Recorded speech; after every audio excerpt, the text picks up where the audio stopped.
Oh, thanks. All right, can you hear me now? All right, thanks. Yeah, so okay, so what happened was my computer just died a couple of hours ago, and therefore I'm using only my iPad and my phone to do this lecture, which hopefully is gonna go okay. But yeah, I mean, the hardest part was to kind of to do all these things in LaTeX on an iPad. But I think for the lecture we're gonna be fine. So I can see the chat, but I cannot see your faces. And the Zoom is recording, so feel free to turn off the video this time. It's okay. But yeah, other than that, it should be fine. So let me know if there's any problems. This is untested equipment, I guess. So hopefully it works okay. But if not, yeah, I'll try to get a computer in a couple of days. But for now, we're going to use this bundle. So yeah, just a reminder, the first homework is due this Friday, which is in 2 days from now.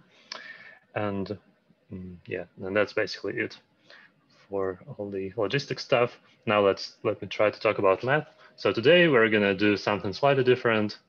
We're going to start with not just binomial coefficients, but multinomial coefficients. So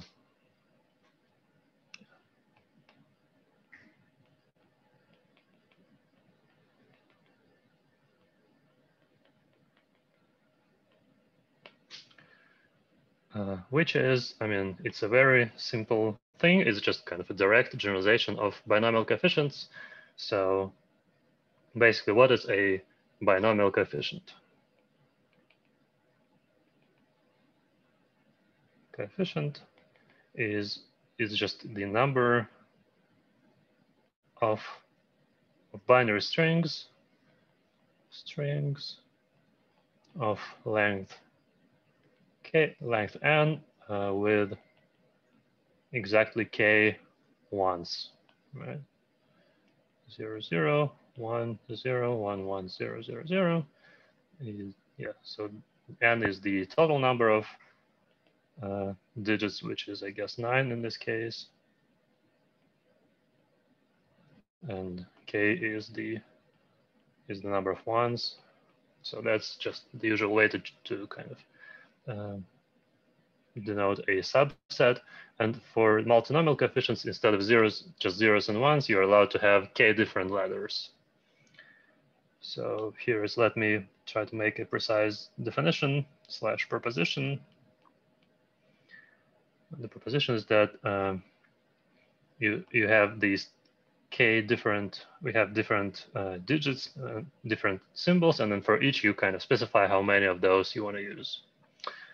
So the number of strings with A1 ones, A2 twos, all the way up to AK. So I'm going to use digits 1, 2, up to k. And then, so the total length is going to be the sum of these AIs. Total length A1 plus A2 plus AK is equal to n. So the number of such objects is equals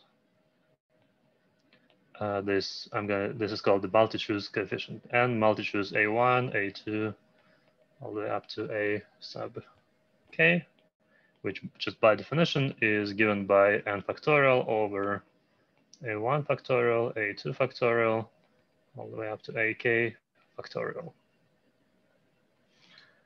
Yeah. And so as usual, I'm going to try to give 2 different proofs of this result. So which maybe, okay, can anybody give me an idea of how to prove this? You have one of the 2 proofs.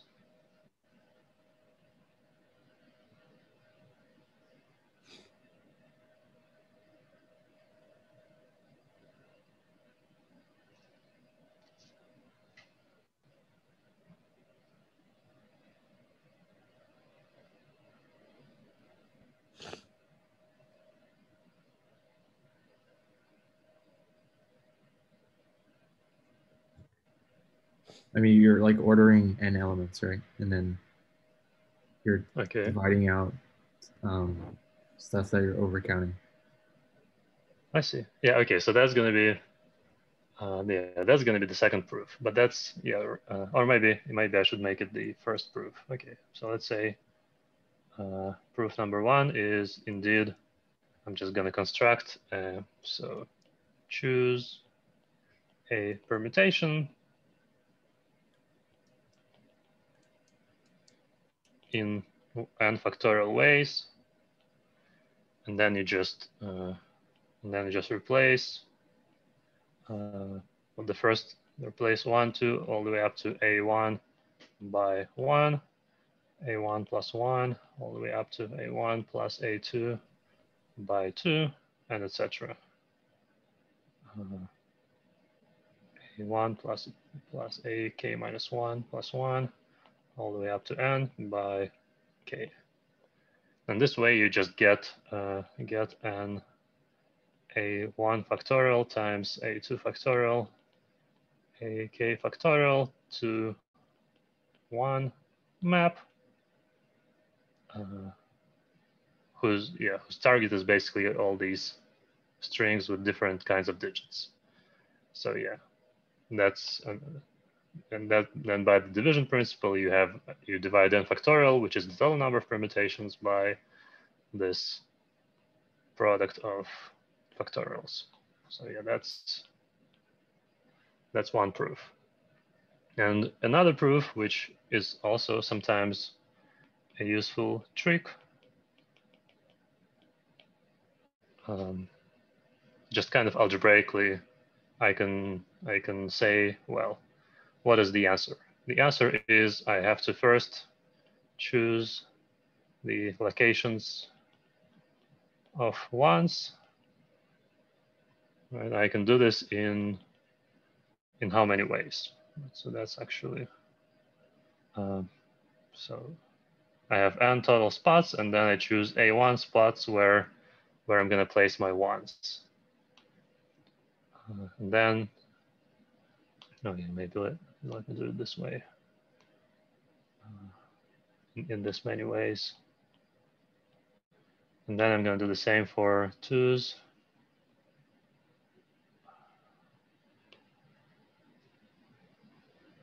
Locations of twos. And that's going to be in, so I'm going to have fewer spots left, n minus a1 spots left, and then I'm going to choose a2 spots out of that, and etc. So, the answer is going to be just n choose a1 times n minus a1 choose a2, n minus a1 minus a2 choose a3, and etc. All the way up to n minus a1 minus ak minus 1 choose ak. And if I use the formula for the usual binomial coefficients, n factorial, a1 factorial, n minus a1 factorial, you're going to see that it's going to cancel out. N minus a1 factorial is going to cancel out. And etc. And at the end, I'm left with n minus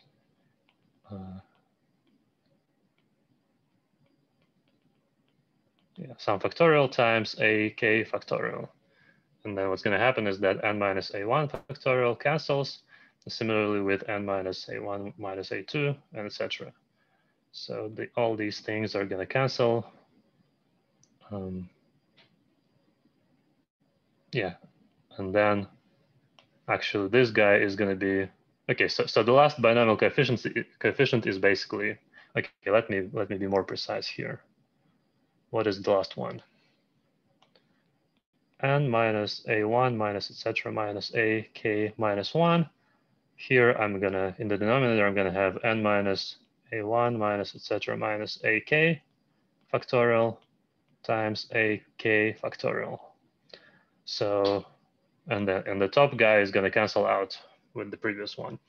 And it remains to know that that n is equal to the sum of these ai's. So this last factorial here is just equal to 1. So what is left is basically n factorial over a1 factorial, a2 factorial, all the way up to ak factorial. Okay. Any questions? By the way, because I don't see anybody, I'm not exactly sure whether I'm even online or something. Yeah, so please, even if you have minor comments or questions, please be active on the chat because that's my only feedback that I see from you.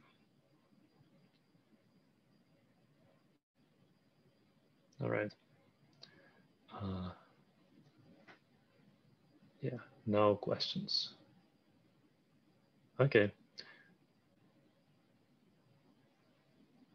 All right, then let me, so that was the two proofs. And now, similarly, so multinomial coefficients are a generalization of the usual binomial coefficients.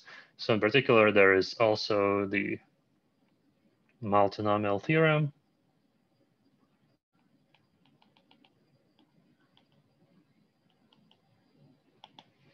which, for the binomial theorem, you kind of take the sum of x and y and you raise it to some power. Here I'm going to take the sum of k different x's and raise it to the power of n, and then the result is going to be the sum a1 plus a2 all the way to ak. So I'm taking the sum over all k tuples, which sum up to n. I guess each ai has to be non-negative. And then I take this n multi-choose a1, a2, all the way up to ak times x1 to the ai times just the product of ai of xi's to the power of ai's. So, and then the proof is the same as for the binomial theorem. So it's an exercise, which is, I mean, you just take this bracket and you multiply it n times by itself, and then you expand. Yeah, so you're going to get, and then you count the coefficient of each monomial, and it's going to be exactly n multi-choose the degrees of the x's. So yeah, that's a nice generalization. And another way in which these multinomial coefficients generalize, they generalize binomial coefficients is, so for binomial coefficients, what we have is that, I guess, a plus b choose b counts these lattice paths, counts these northeastern lattice paths from 0, 0 to a comma b. And in general, there's going to be a higher dimensional analog of that. So if you have n choose a1 and n multi-choose a1, a2 up to ak, then instead of looking at the slightest paths in the plane, you look at increasing lattice paths from the origin inside the k-dimensional space to a1, a2, all the way up to ak in the k-dimensional space. Where, so here increasing means that each coordinate increases weakly. So at each step, you just increase exactly one of the k coordinates by one. Yeah, that kind of corresponds to having a string of length n, whose each digit can take one of the k possible values. So yeah, this is a high dimensional generalization of binomial coefficients. So if you have any questions, please let me know.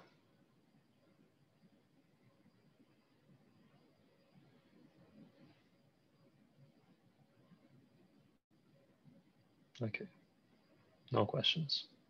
All right, now I guess this is sort of a nice place to start. So far we've been doing very basic things, and the goal was to kind of just get comfortable with these counting principles.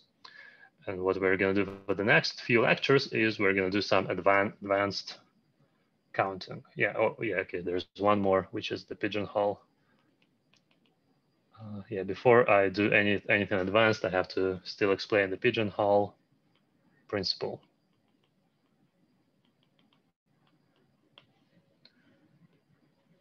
Which, okay, so, and in the survey, people seemed kind of not exactly comfortable with this stuff, so I'm going to try to go slowly here. So the basic version of the pigeonhole principle is the following statement, which is sort of obvious from your real life wisdom, which is that if we try to put more than n balls in n boxes, then what's going to happen is that at least one box will contain at least 2 balls.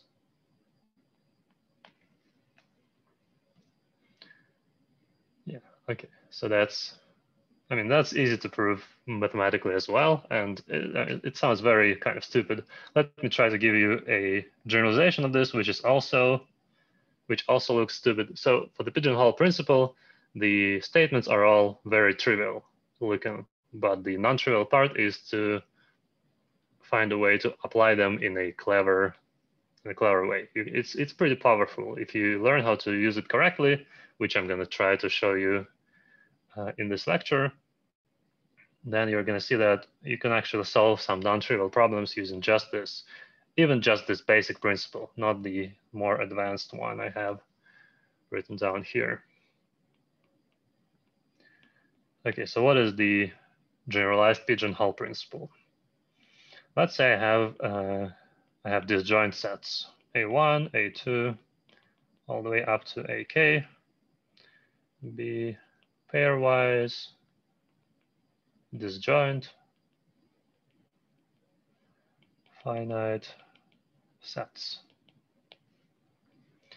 And then assume that their union is large. Assume that if you take the union, which is disjoint, because the sets are disjoint, then this union is bigger than k times r, where r is some positive integer. Then we claim that the size of AI, there's going to be at least one set AI whose size is bigger than r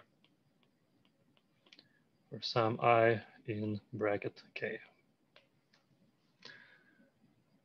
Okay, so if you try to put k at least, well, more than k times r balls into k boxes, then at least one box is going to contain more than r balls. Yeah, and well, the proof is basically a one-liner, which is, it's sort of, the proof also demonstrates a nice trick that you can use in homework and midterm and whatever, which is, so this is called proof by contradiction. Right? There is some statement you want to prove, and then so you say assume that the statement is false. Right? Assume that, and then you have to write the negation of the statement, which is that the size of AI less than or equal to r for all I in bracket k. Then by the addition principle, you have the size of A1, disjoint union A2, etc. AK is equal to just, well, it's less than or equal to KR because the size of each set by our assumption is less than or equal to R. And that's a contradiction.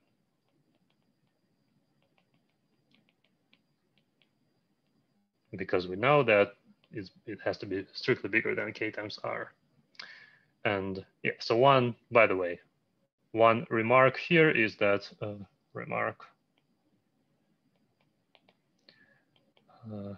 the disjoint assumption here can be removed. So here I'm assuming that they are pairwise disjoint. The theorem is going to be true if I just erase this part.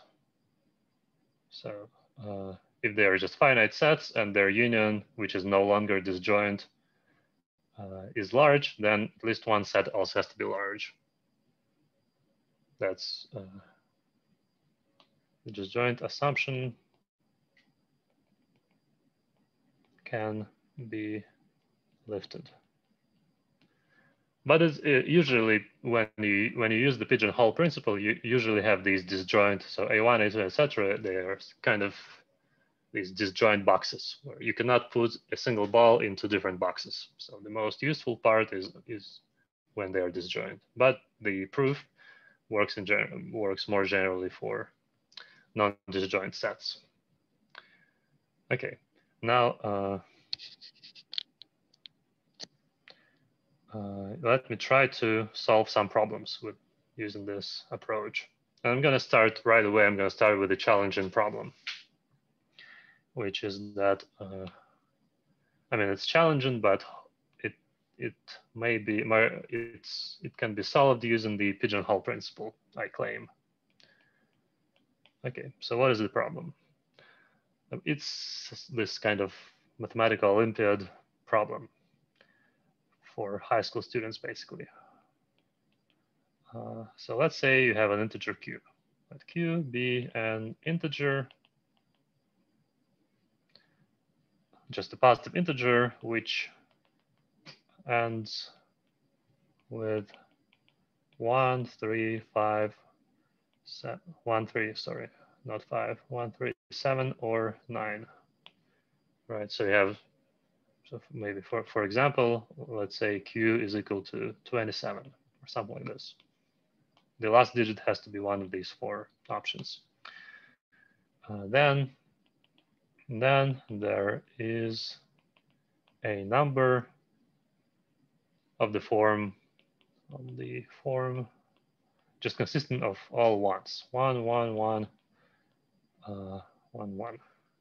Of the form 1, 1, 1, 1, that is divisible by q.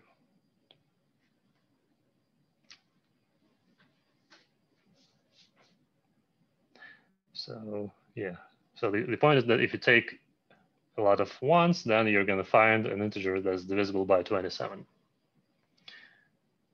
Or maybe, yeah, maybe I should even take, wait, is that? Yeah, I think another example maybe, which I can actually do in my head, is that 111 is divisible by 37. Right? I think this is equal to 3 times 37. But the claim is that for 27, you need to take more ones, but still you can find something that's divisible. So how do you prove this? Does anybody have any idea how to prove this statement using the pigeonhole principle?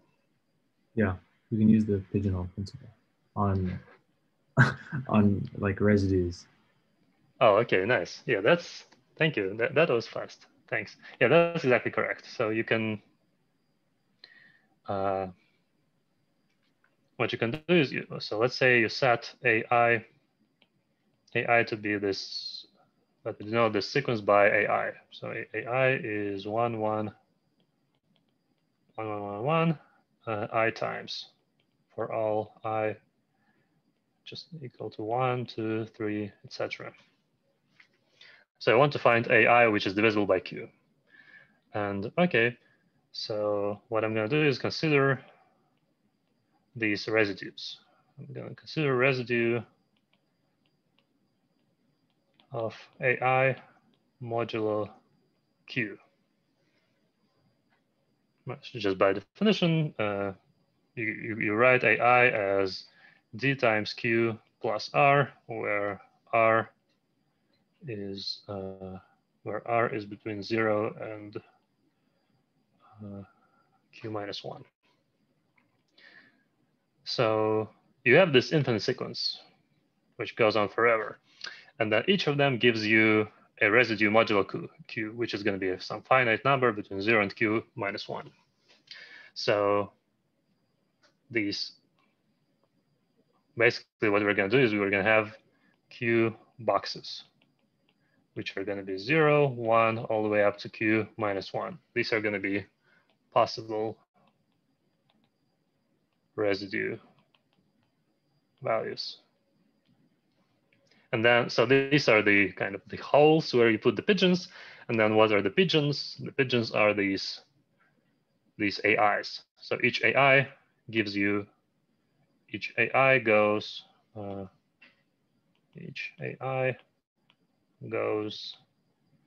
maybe I should even denote, yeah, maybe I should say that AI is equal to DIQ plus RI.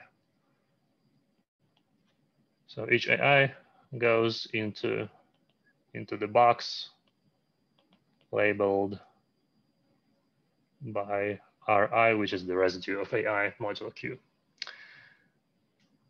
And okay, so by the pigeonhole principle, after Q steps, you're gonna have you're gonna get AI and AJ, or what was the notation maybe? Yeah, okay.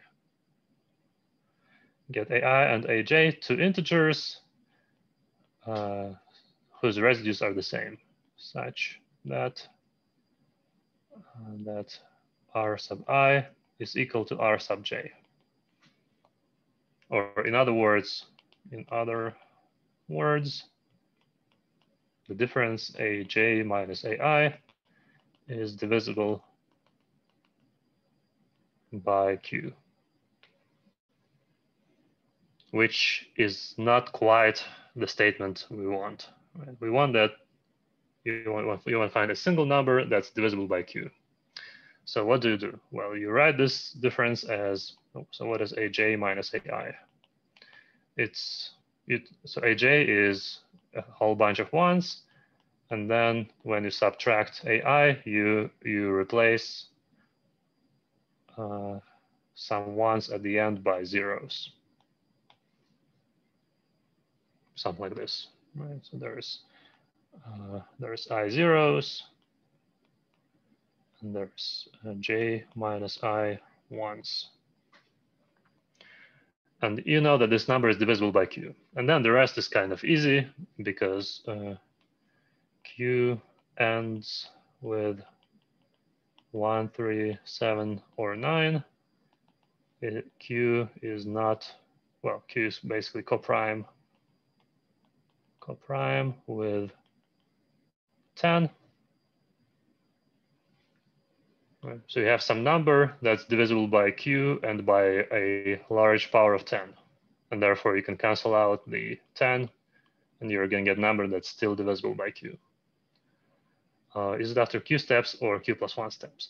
Okay, yeah, that's a good question. Right?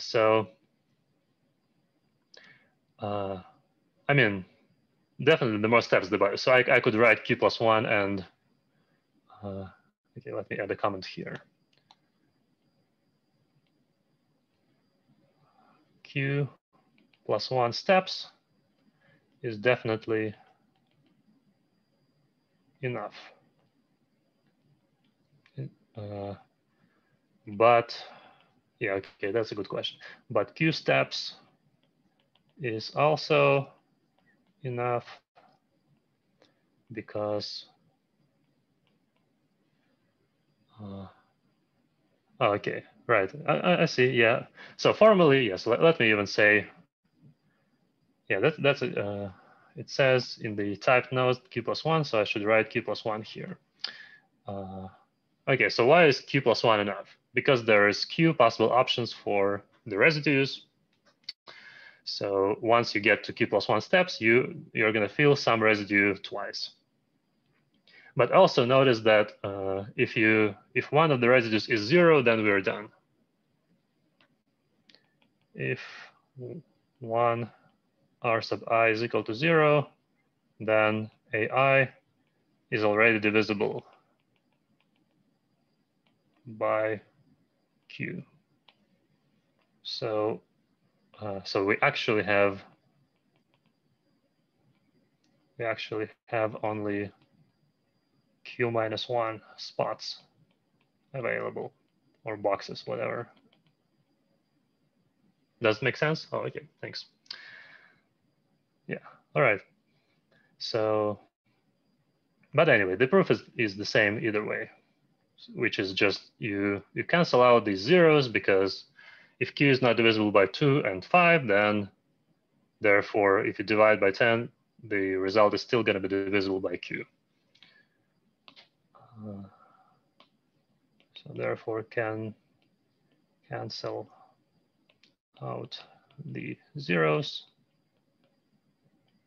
and get that AJ minus I, which is this part here, is divisible by Q. All right, any questions on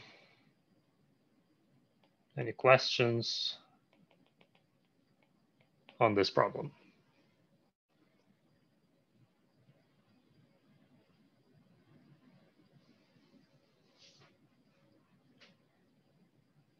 Okay, no questions. All right, now, I mean, the moral here is that the hardest part is to figure out what are the holes and what are the pigeons in your problem.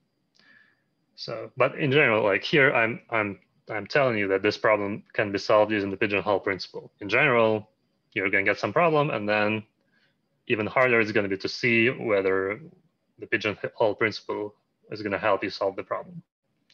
So anyways, here's another problem, which, again, I'm telling you in advance, can also be solved using the Pigeonhole Principle. So what I'm going to do is I'm going to choose n+1 distinct integers out of the set bracket 2n. Then two things are going to be true. 2 of your chosen integers will sum up to n+1. And the second statement is that maybe some other two integers, or maybe the same, will differ by exactly n. So yeah, maybe I should give you an example first. So let's say maybe let's say n is equal to 6. So I have these numbers, 1, 2, 3, all the way up to 12. And now maybe somebody can give me, so just write down in the chat, choose n+1, which is 7 integers out of this list.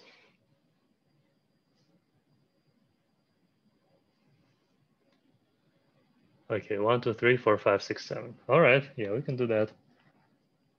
1, 2, 3, 4, 5, 6, 7. So the claim is that out of these 7 integers, I can find a pair which sums up to 2n+1. So 2n+1, which is 13. So let me see. Okay, I think 6 plus 7. 6 plus 7 is 13. And so, yeah, that's for the sum of two things. And if they differ by 6, then I can also, let me, I mean, yeah, I can just take 7 and 1. 7 and 1, 7 minus 1 is 6, which is n. So I guess, yeah, I win in this game. But maybe you may think that 1, 2, 3, 4, 5, 6, 7 is too special. The claim is that any 7 integers would work. All right. So question is, how do I prove this result? Divide them n pairs. Okay, divide them into n pairs. Then they have to satisfy some condition. So yeah, I mean that's basically correct. So the pairs are going to be different in each of the two cases, but basically that's the idea. So the holes are going to be some disjoint pairs. So let me first try to prove the statement number 1, which is what I'm going to do. I'm going to say let A1 1, 1, 2n, A2 2, 2n minus 1, etc. an n, n plus 1. So these are n pairs. Each sums up to 2n plus 1. And these are going to be my holes. And then the pigeons are going to be these n plus 1 integers that I have chosen, or you have told me in the chat. So out of the n plus 1 chosen integers, 2 must belong to some AI. And therefore, we are done. These two integers are going to sum up to 2n plus 1. And that's the first statement. And similarly, for the second statement, I could choose for the second statement, I could choose B1 to be 1, n plus 1, B2 to be 2, n plus 2, all the way up to Bn, which is n, 2n. So again, these are n pairs, and each differs by n. And so, yeah. And then from this partition, by applying the same argument, you get that basically you're done with the second statement, which is that you will be able to find two integers which differ by n. Okay, so again, you see that the original problem has no pigeons in it, but then by doing some clever extra argument, I find a way to apply the Pigeonhole Principle. And in both of these problems, here's the first one and the second one. In both of them, I only applied the very basic principle about more than n balls, putting them into n boxes. Yeah, and okay, let me do one more. Yeah, I think I have 10 minutes. So yeah, one more, which is, I think, is sort of the most interesting one, mathematically at least, which tells you that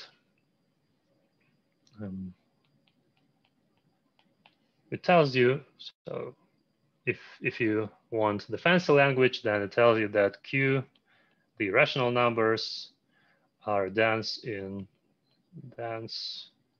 inside the real numbers. Yeah, which is, by the way, this is different. If you ever go read the book, then I think there is a mistake in the book. So in the book, they prove the statement, but then they say that irrational numbers, this proves that irrational numbers are dense in R. But what I think it actually proves is that the rationals are dense in R. So anyways, let me, in other words, because I have not defined dense, dense means that any point in any real number can be approximated by a sequence of rational numbers. And as of course you know from kind of decimal approximations, but yeah, let me just write it down. What exactly do I mean by this? For each positive epsilon, there are two positive integers or two integers a comma b, such that p, okay, I have to say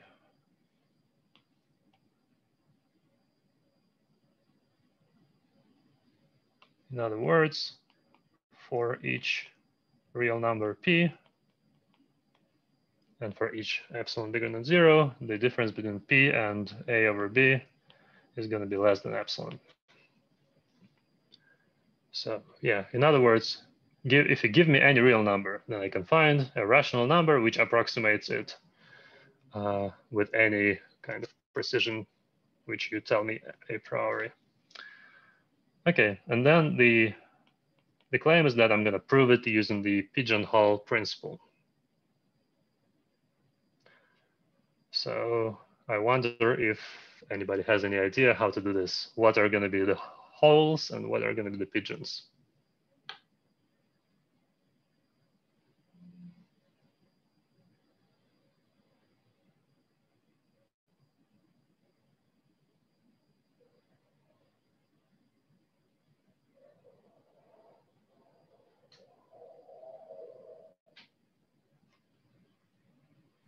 Should the hole be like the range,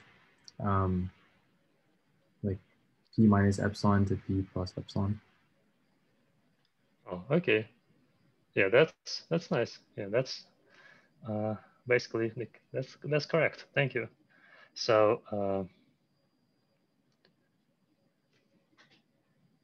what I want to do is basically, yes, I want to kind of I want to consider these different multiples of p, and I want one of them to land epsilon close to an integer. So what I'm going to do is I'm going to first of all I'm going to replace epsilon with something that's rational. So choose some integer n, some large integer n, so, integer such that 1 over n is less than epsilon, and then replace epsilon with 1 over n. I mean, I can do this because then the statement becomes only harder. And now I'm gonna consider n holes or n boxes, which each of them is going to be a range of size 1 over n. So let bi to be from I to be the range between I minus 1 and I over n for I between 1. So I'm going to have n boxes, I from 1 up to n, and then for each of them I'm going to introduce this half open interval. So if I draw the 0, 1 line segment, then maybe b0 is gonna contain 0 and 1 over n. That's b0, and then b1 is going to be from 1 over n. It's 1 over n. This is 2 over n, etc. b2 all the way up to the last one is going to be n minus 1 over n to 1, which is n over n. That's bn. Wait, yeah, this is b1. b1 B2, B3, all the way up to Bn. Okay, so the point is that it is a joint union of Bi's is equal to the whole half open line segment between 0 and 1. And yeah. And now, so these are going to be my holes. And the pigeons are going to be, what I'm going to consider is multiples of P. So for each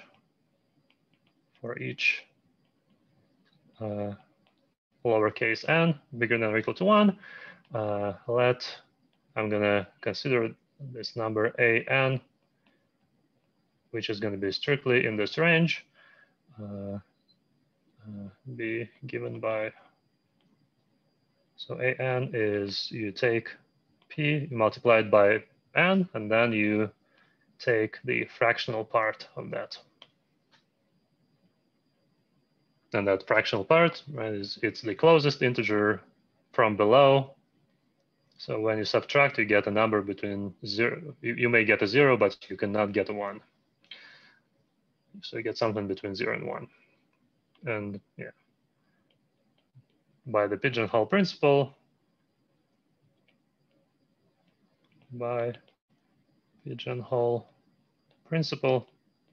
and again, I'm using only the basic one about n boxes, capital N boxes. There's going to be two integers are going to sum an and am belong to the same box, the same bi. And so, in other words, the difference between an and am is less than epsilon. And okay, what is an? Well, now we have to be kind of a little bit tricky. Right, so an is, well, basically what I'm saying is that np minus m times p is epsilon close to some integer, right? Just because an minus am is just by definition np minus mp minus fractional part of np plus fractional part of mp, and these are all integers. And yeah, so in particular, because this is equal to n minus m times p, so if n minus m times p is epsilon close to some integer b in Z, then p is p minus b over n minus m is going to be, so p is going to be this epsilon close to this rational number b over n minus m. So that's the proof. Yeah, any questions on this proof?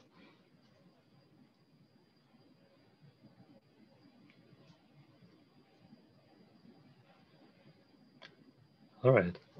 Yeah, so I think that's it. I'm out of time. So I will see you all on Friday. Hopefully I get a new computer. If not, I'm going to continue using this iPad setup. And that's it. So thank you very much. See you Friday. Don't forget about the homework.